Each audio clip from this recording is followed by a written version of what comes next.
हे सरकारपर्यंत दाखवण्याचा प्रयत्न आहे की काय अवस्था झालेली आहे. पाऊस उघडल्याच्या नंतर हे 10 ते 15 मिनिटं वेळ बनवलेला आणि बिना चप्पल चालत आहे. धीरे धीरे कॅमेरा शूट करत आहे. खरोखर बघा काय अवस्था झालेली आहे गावामध्ये. हे बघून घ्या, मोठी विहीर आहे.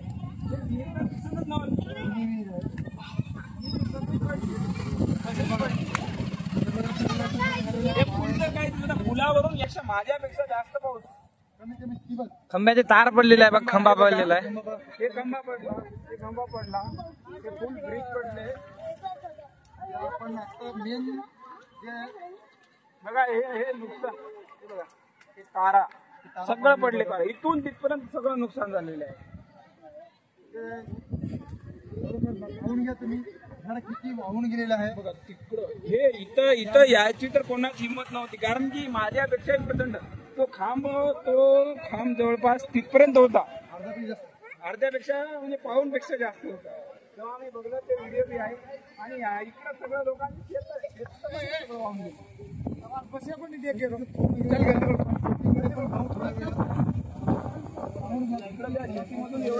हमारे खेत में देखना कचरा फूट को.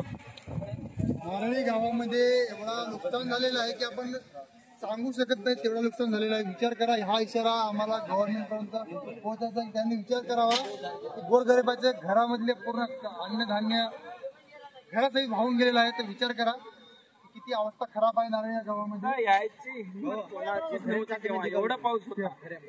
दोन माणसं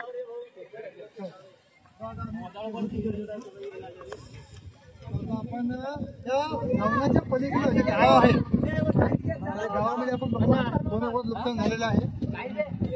आपले तरुण पोरं हे करत आहे. हे सगळं पूल वगैरे तर तुटून गेलं. त्या पुलाचं तर जाऊ द्या, पूल जाऊ द्या, घर धान्य वस्त्र धुवायला गेलेलं आहे. तुम्ही काम बघू शकता. हे आमच्या गावातलं हे लोकांचं बघा, बाकी एवढं नुकसान झालेलं आहे हे पाहून घ्या. प्रमाणात पूर्णपैकी नुकसान झालेलं आहे. तारा सगळे खांब एवढं अतिवृष्टी, एवढं डिस्ट्रॉइड, एव्हरीथिंग डिस्ट्रॉइड झालेलं आहे. विहीर तर काही दिसतच नव्हती.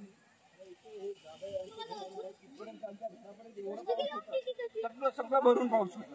आता इकडे समोर काही बघूयात आम्ही. तर बघा तो पाऊस इकडे नव्हता. हे बघा पूर्ण ज्यांच्या घरात सुद्धा पूर्ण म्हणजे एवढं मधामध्ये गेलं होतं. खंबा बघा इथं पडलेला आहे. त्यांच्या आता ते घराची जाऊन झालेलं आहे. जात नाही बघू शकता. गावातले प्रतिष्ठित नागरिक आमचे बिबिचंद भाऊ राठोड आमचे काका लोकांना दाखवत नाही, येऊन बघत आहेत. थोडं विचार करा किती पूर्ण धान्य सरी गेलेलं आहे. ते चारपाई वगैरे आहेत ते सगळ्या उलटे पडलेले आहेत. आता ते घर दुरुस्त करत आहेत. थोडं पहा, म्हणजे घराला थोडं राहण्यासाठी तर काहीच जागा नाही. मधामध्ये एवढं पाऊस तो तिथपर्यंत पाऊस होता आणि सगळं याच्यामध्ये नुकसान झालं. काहीच राहिलेलं नाही आहे. फक्त रिकामे डबे आहेत, ते बी काहीच नाही. याच्यामध्ये सगळं वाहून गेलेलं आहे. एवढी अवस्था खराब. बाप बोले मैं तर बघा ते आता तुम्हाला दाखवतो. खरोखरच नारळी गावामध्ये या पावसामुळे एवढं नुकसान झालेलं आहे. आमचे त्यांचं ते गाई ढुरं मेंढर वगैरे त्यांचे होते. त्यांचं काय नुकसान झालेलं आहे. एवढं पाऊस होतं इकडं घरामध्ये. इकडं मागून भिंत पडलेली आहे. एक मिनिट, घराच्या इटा हे पाहूया. ते पूर्ण घराची भिंत, हे भिंताच्या इटा आहेत. हे का असं इटा आणलेलं नाही, बांधल्यानंतर पडलेलं आहे. घराची अवस्था पाहून घ्या. रामराव गाताडे यांचं घर आहे बघा. या घरामध्ये काहीच नाही राहिलेलं आहे. आमचा एवढाच प्रयत्न चालू आहे की गव्हर्नमेंट याच्याकडे लक्ष द्यावा. नारळी गावामध्ये तालुका उमरखेड जिल्हा यवतमाळ हा छोटासा गाव नारळी गाव. याच्यामध्ये बघा किती पावसामुळे किती घरातलं धान्य पैशासहित सगळं वाहून गेलेलं आहे. पाहून घ्या.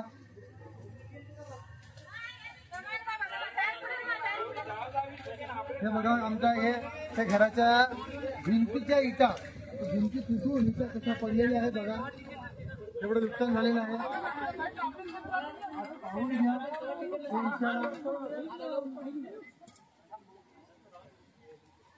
बघा लक्ष्मण गाठाळे